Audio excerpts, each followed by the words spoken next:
أعوذ بالله من الشيطان الرجيم. بسم الله الرحمن الرحيم. وإذا جاءوكم قالوا آمنا وقد دخلوا بالكفر وهم قد خرجوا به والله أعلم بما كانوا يكتمون. وترى كثيرا منهم يسارعون في الإثم والعدوان وأكلهم السحت لبئس ما كانوا يعملون لولا ينهاهم الربانيون والأحبار عن قولهم الإثم وأكلهم السحت لبئس ما كانوا يصنعون.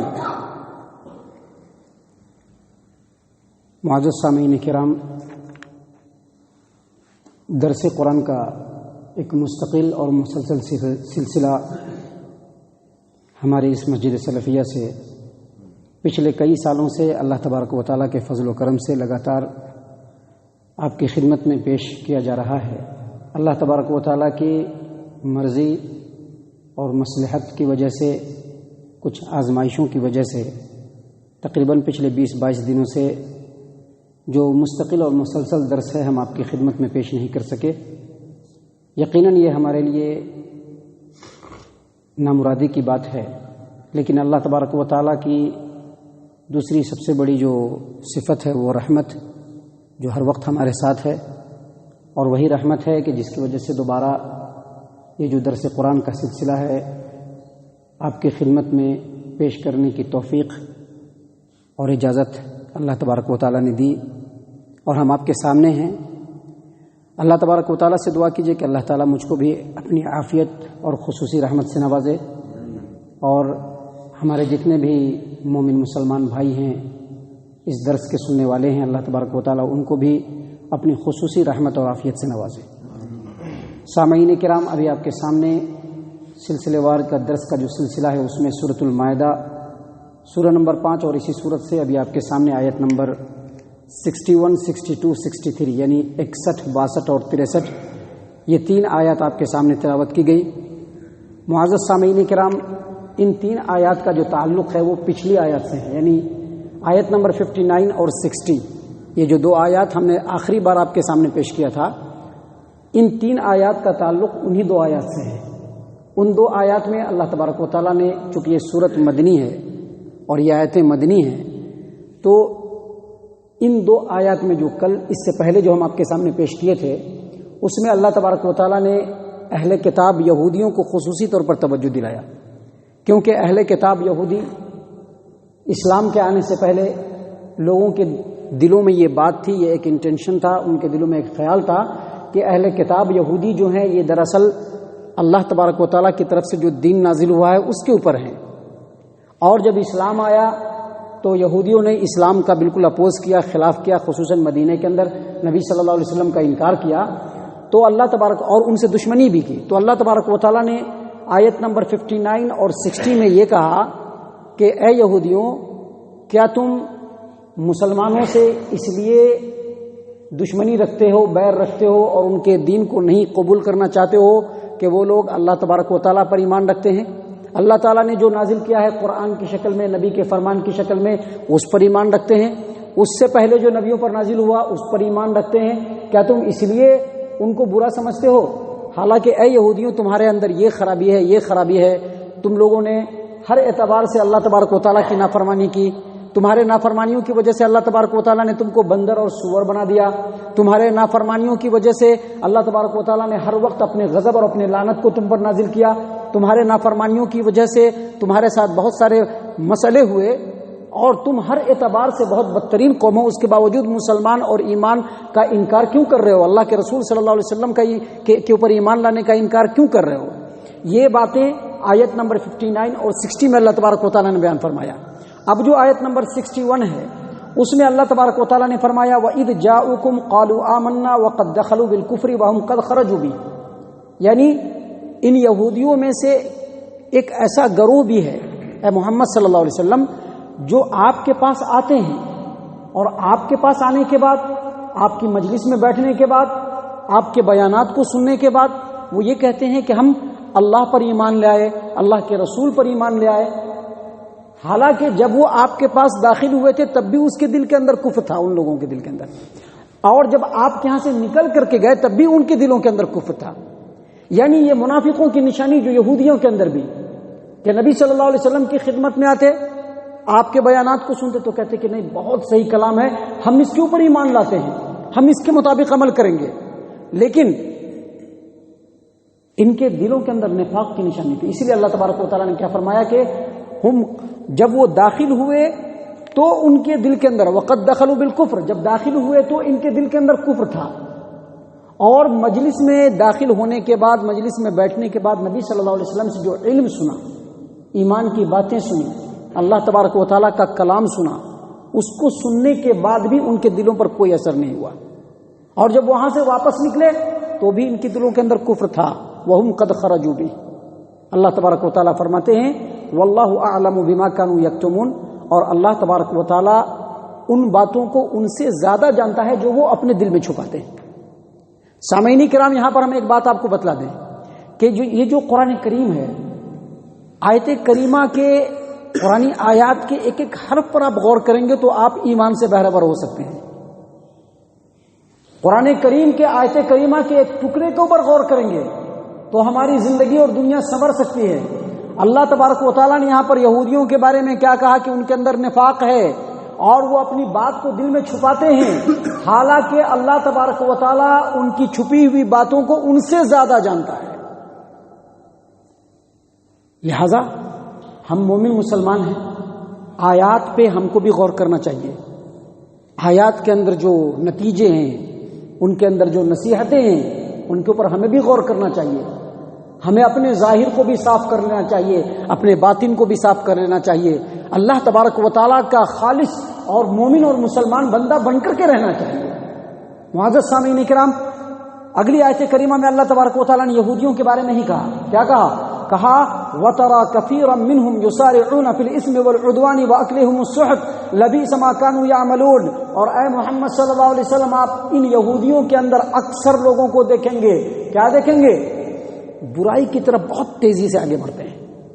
یسارعون فی الاسم، برائیوں کی طرف بڑی تیزی سے آگے بڑھتے ہیں، والعدوان، اور زیادتی کی طرف بھی بہت تیزی سے آگے بڑھتے ہیں۔ یعنی لوگوں پر اگر زیادتی کرنا ہو تو اس میں بڑی تیزی سے آگے بڑھیں گے، اور آگے مزید اللہ تبارک و تعالیٰ نے فرمایا وَأَكْلِهِمُ السُّحْتَ، اور حرام کھانے کی طرف بھی بہت زیادہ آگے بڑھتے ہیں۔ آپ دیکھیے یہاں پہ اللہ تبارک و تعالیٰ نے یہودیوں کو مخاطب کیا ہے، لیکن اس کا مطلب یہ نہیں کہ یہ آیت اور آیت کا جو حکم ہے صرف یہودیوں تک ہی خاص ہے۔ اس کے اندر مسلمانوں کو بھی غور فکر کرنا ہے کہ کیا ایسا ہے کہ ہم گناہوں کی طرف بہت زیادہ آگے بڑھتے ہیں؟ کیا ایسا ہے کہ ہمارے سماج و معاشرے میں اگر ہمارے معاملے میں کوئی آدمی یا کوئی کمزور اگر پھنس گیا تو ہم اس کے اوپر زیادتی کے لیے آگے بڑھتے ہیں؟ کیا ایسا ہے؟ کیا ایسا ہے کہ ہم اپنے معاش میں، اپنی تجارت میں، اپنے کاروبار میں، اپنے لین دین میں حرام کی طرف بہت آگے بڑھتے ہیں؟ اللہ آگے فرماتے ہیں لبئس ما كانوا يعملون، یہ بہت برا عمل وہ کرتے ہیں، بہت برا عمل یہ کرتے ہیں۔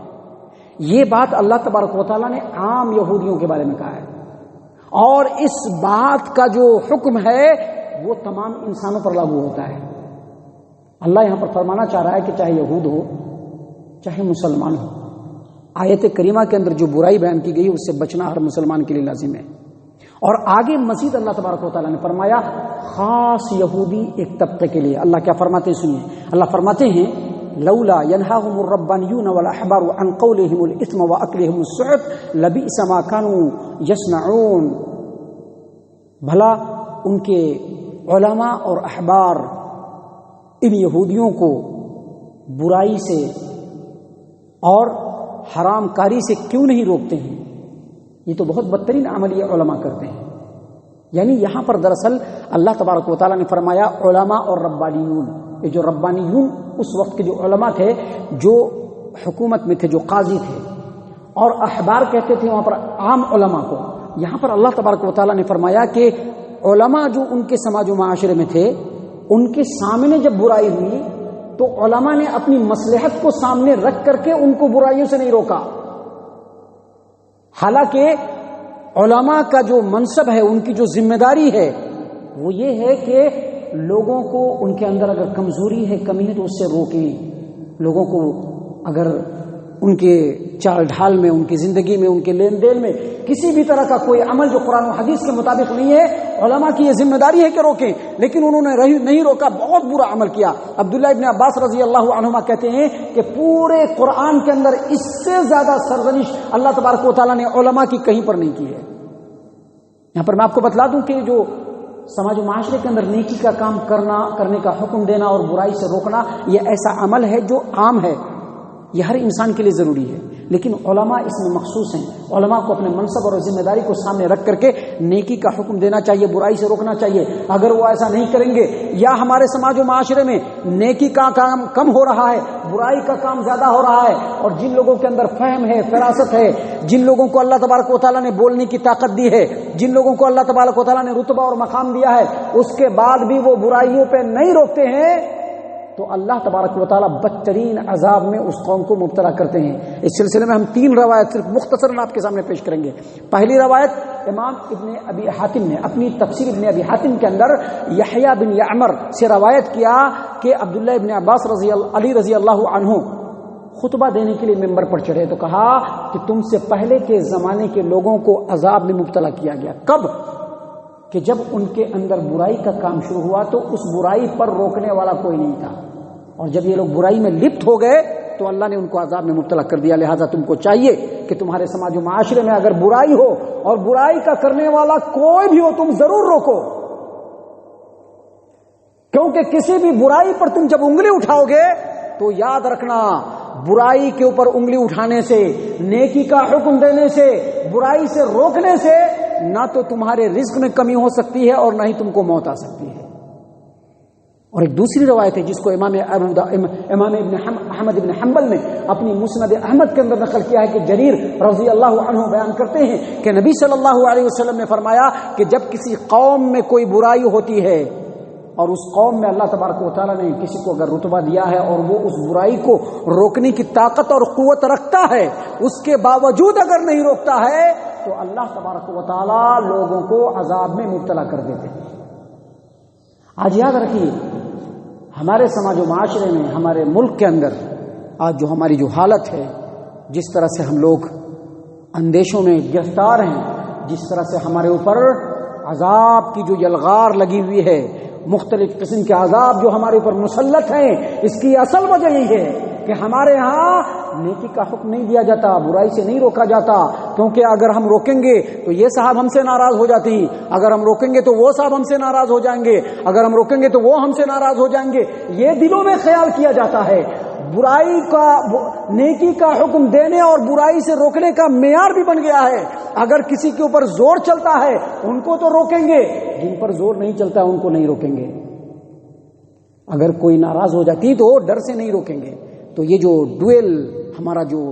کیریکٹر ہے، ہمارا جو معیار ہے، دراصل اسی وجہ سے ہماری یہ حالت ہے۔ آپ کو میں بتلا دوں کہ امام ابو داؤد نے اپنی سنن ابی داؤد کتاب الملاحم باب الامر والنہی کے اندر ایک اور روایت نقل کیا جریر رضی اللہ عنہ سے کہ نبی صلی اللہ علیہ وسلم نے فرمایا کہ جب کسی قوم کے اندر برائی پنپتی ہے